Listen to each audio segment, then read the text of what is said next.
Hello friends, আমি শুভম। এখন review করব তেরি বাতোं में ऐसे उलझा जिया। এই নামটা নিতে গিয়ে আমাকে দুবার রিটেক নিতে হলো ভিডিওটা। যাই হোক, সমস্যা সেটা নয়। ব্যাপার হচ্ছে इस फिल्म के नाम बड़े और दर्शन छोटे तो नहीं रह गए। সেটা নিয়ে এখন আলোচনা করব। মুভিটা ডাইরেক্ট করছে অমিত যোশী, আরাধনা শাহ, কাস্টে আছে শাহিদ কাপুর, কৃতি সানন এবং আরো অনেকে। এবার এই গল্পটা একটু ছোট্ট করে বলে দিই। এটা একটা সায়েন্স ফিকশন কমেডি সিনেমা। এখানে কৃতি সানন একজন রোবট, সে শাহিদ কাপুরের কাছে আসে এবং শাহিদ কাপুরের তার সাথে প্রেম হয়ে যায়। কিছুদিন বাদে শাহিদ কাপুর জানতে পারে যে মেয়েটাকে সে মেয়ে ভাবছিল, সে মেয়ে নয়, সে একজন রোবট।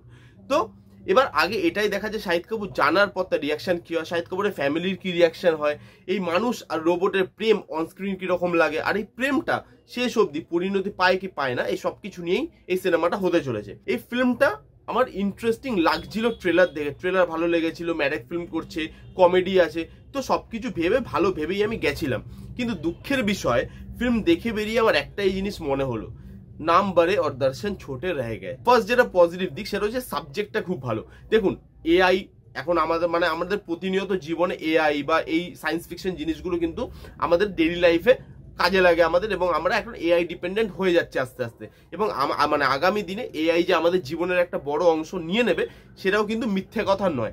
এবং এই সাবজেক্টটা আজকের দিনে রিলেভেন্ট, সাবজেক্টটা দেখতে ভালো লাগে, নতুনত্ব। এই সাবজেক্টের উপরে সিনেমা এর আগে আমি দেখিনি, হয়ে থাকলে সেটা আমি জানি না। তো এই এআই, মানুষের প্রেম, এবং এই যে এআই যে কতটা খাতারনাকও হতে পারে, মানে আমরা যদি এটাকে ঠিকমতো হ্যান্ডেল করি তাহলে ইটস ওকে, যদি না হ্যান্ডেল করতে পারি তাহলে এটা যে আমাদের সমাজ বা আমাদের জীবনের জন্য কতটা ক্ষতিকারক, সেটাও কিন্তু এই ফিল্মে মেসেজের দ্বারা দেওয়া হয়েছে। তো এই মেসেজটা আর এই সাবজেক্টটা দুটো কিন্তু ভালো। তারা চেষ্টা করেছে একটা ভালো সাবজেক্ট ডেলিভার করতে, কিন্তু তারা ডেলিভার করতে পারলো না। সেটা নিয়ে আগে কথা বলবো।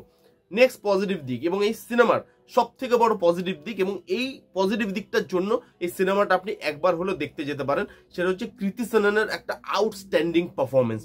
এইখানে কৃতি সানন যে পারফরমেন্স দিয়েছে সেটা আপনি ধারণার বাইরে। আমি সিরিয়াসলি একটা ভালো পারফরমেন্স আশা করে গেছিলাম, বাট সেটা এই লেভেলে যাবে সেটা আমি ভাবিনি। কৃতি সাননকে এক একটা জায়গায় না হিরো মনে হচ্ছিল, শাহিদ কাপুরকে সাইড রোল মনে হচ্ছিল, এত পাওয়ারফুল পারফরমেন্স দিয়েছে। লাস্টে গিয়ে রোবট আর মানুষের ভয়েস মডুলেশন করবে কৃতি সানন, আপনি দেখে পাগল হয়ে যাবেন। এবার ওটা এআই দিয়ে কিনা সেটা আমি জানি না, হলেও হতে পারে, বাট ওই জায়গায় ভয়েস মডুলেশন, ওইখানে কৃতি সাননের পারফরমেন্স জাস্ট আউটস্ট্যান্ডিং। লাস্টে গিয়ে সে যে রোবট আর নাকি মানুষ, এটার মধ্যে ডিফারেন্সিয়েট করা আপনার প্রবলেম হয়ে যাবে, এত ভালো পারফর্ম করেছে কৃতি সানন। শাহিদ কাপুরকে দেখতে ভালো লেগেছে, অনেকদিন বাদে পুরনো শাহিদ কাপুরকে ফিরে পেলাম মনে হলো, যে ডান্স করতে পারে, দেখতে ভালো, হ্যান্ডসাম। তো সেখানে শাহিদ কাপুরকে দেখতে ভালো লেগেছে, কিন্তু শাহিদ কাপুরের পারফরমেন্স নতুনত্ব কিছু নেই, আউট অফ দ্য বক্স কিছু নেই, সেটা আমি নেগেটিভ দিকে আসবো। কৃতি সাননের পারফরমেন্স এই সিনেমা হাইলাইট। আর লাস্ট হচ্ছে এই লুক অ্যান্ড ফিলটা ভালো, টাকা পয়সা খরচা করে বানানো হয়েছে সেটা বোঝা যাচ্ছে। ভিএফএক্স এর কাজ ভালো, এবং যেখানে যেখানে ভিএফএক্স, এআই ওই জিনিসগুলো ইউজ করা হয়েছে সেখানে কিন্তু কাজ যথেষ্ট ভালো। টাকা পয়সা খরচা করে একটা ভালো প্রোডাক্ট তারা বানাতে চেষ্টা করেছে, সেটা কিন্তু দেখে বোঝা যাচ্ছে। এবার যদি নেগেটিভ দিকে চলে আসি, এই যে ফার্স্ট নেগেটিভ দিক সেটা হচ্ছে ম্যাডেক ফিল্ম এটাকে প্রেজেন্ট করছে, এবং ম্যাডেক ফিল্মের পাস্ট আপনি যদি হিস্ট্রি দেখেন, তারা ভালো ভালো কিছু কমেডি ফিল্ম কিন্তু আমাদের দিয়ে এসছে, যেরকম মিমি, হিন্দি মিডিয়াম, স্ত্রী। তো আমি ভেবেছিলাম এটার মধ্যেও কমেডি আছে, সাবজেক্টটা ভালো, তো সেখানে ম্যাডেক ফিল্ম কিন্তু একটা ভালো ফিল্মই আমাদেরকে দেবে। বাট এইখানে সিরিয়াসলি বিশ্বাস করুন, কমেডি কোনো জায়গায় ওয়ার্ক করছে না। যেই জিনিসটা ম্যাডেক ফিল্মের সব থেকে বড় কি পয়েন্ট, তাদের কমেডি, সেই জায়গায় কমেডি একদম ওয়ার্ক করছে না, কারণ এখানে বাকিদের পারফরমেন্সগুলো আপ টু দ্য মার্ক নয়, সেই জন্য এখানে কমেডিটা না ঠিকভাবে ল্যান্ড করছে না। বাকিদের পারফরমেন্স আমি যদি বলি, শাহিদ কাপুর, ধর্মেন্দ্র স্যার, ডিম্পল কাবাডিয়া ম্যাম, কারোরই পারফরমেন্স কিন্তু এখানে আপ টু দ্য মার্ক নয়। এখানে প্রত্যেকের পারফরমেন্সটা দেখে অ্যাক্টেড লাগছিল, তাই জন্য এখানে যে ক্যারেক্টারগুলো ছিল তাদের মধ্যে কেমিস্ট্রি কোথাও বিল্ড আপ হয় না, সেই ফ্যামিলির মধ্যে বন্ডিংটা কোথাও বিল্ড আপ হয় না, ইমোশনগুলো আমাদের সাথে কোথাও কানেক্ট করতে পারে না, এবং যার জন্য কমেডিটাও কোথাও গিয়ে ওয়ার্ক করে না। এখানে প্রত্যেকটা কমেডি বাজেভাবে ল্যান্ড করে, কারোর পারফরমেন্স এখানে ওয়ার্ক করছে না, কারোর কেমিস্ট্রি এখানে ওয়ার্ক করছে না। মেকাররা এত ভালো ভালো পারফর্মারদের নেওয়ার পরেও তাদেরকে ঠিকমতো ইউজ করতে পারেনি এই সিনেমাতে। যদি এখানে পারফর্মারদের ইউজ করতে পারতো তাহলে কিন্তু ফিল্মটা আলাদা লেভেলে চলে যেত। তো এখানে পারফরমেন্স আরেকটা নেগেটিভ দিক। নেক্সট হচ্ছে এখানে সিনেমাটিক লিবার্টি নেওয়া হয়েছে, সেটা আপনি ভাবতে পারবেন না কি লেভেলের। দেখুন, কৃতি সানন একটা রোবট, এবং সে খুব সুন্দর দেখতে, এবং সে যদি আমাদের সঙ্গে আসে প্রেম করতে, আমরা নয় গলে যেতে পারি, বিকজ আমাদের রোবট, হিউম্যান এগুলো নিয়ে অত সেন্স নেই। তো আমরা একটা ভালো মেয়ে দেখলাম, আমরা গলে গেলাম, আমরা ঠিক আছে চলো হয়ে গেল। শাহিদ কাপুর যে একজন সফটওয়্যার ইঞ্জিনিয়ার, এবং যে এই রোবোটিক ফিল্ডে টপ মানে লিস্টে আছে, খুব ভালো পারফর্মার এবং খুব ভালো কাজ করে, সে একটা রোবটের সাথে প্রেম করছে এবং সে একবারের জন্য বুঝতে পারছে না সে সেই রোবটের সাথে মানে কি বলবো হানিমুন করে ফেললো, মানে ভদ্র ভাষায় বলতে গেলে সুহাগরাত করে ফেললো, তারপরেও সে বুঝতে পারছে না যে সে রোবট। এটা কি করে পসিবল? শাহিদ কাপুরের ফ্যামিলি বুঝতে পারলো না, চলো ঠিক আছে, তবুও মানা যায় একটা ফিল্মের সিনেমাটিক লিবার্টির ইয়েতে তাগিদে, যে চলো বুঝতে পারলো না।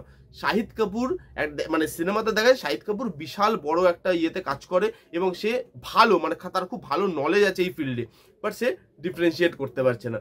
এটা এত ইললজিক্যাল লেগেছে এবং সিনেমার অর্ধেক জিনিস ওখানেই মরে গেছে। তারপর থেকে সিনেমাটার সঙ্গে আমি কোথাও কানেক্টই করতে পারলাম না। তো এরকম ধরনের সিনেমাটিক লিবার্টি নিয়েছে যে এগুলো ধারণার বাইরে। আর তার সাথে সাথে গান, ইউটিউবে গানগুলো আসার সময় আমার ভালো লাগেনি, সিনেমাতেও গানগুলো ভালো লাগছে না। বেরিয়ে কোনো জিনিস আপনার কোনো গান মনে থাকবে না, ডান্সের স্টেপগুলো ভালো কিন্তু গান ব্যাকগ্রাউন্ড স্কোর অতীব জঘন্য।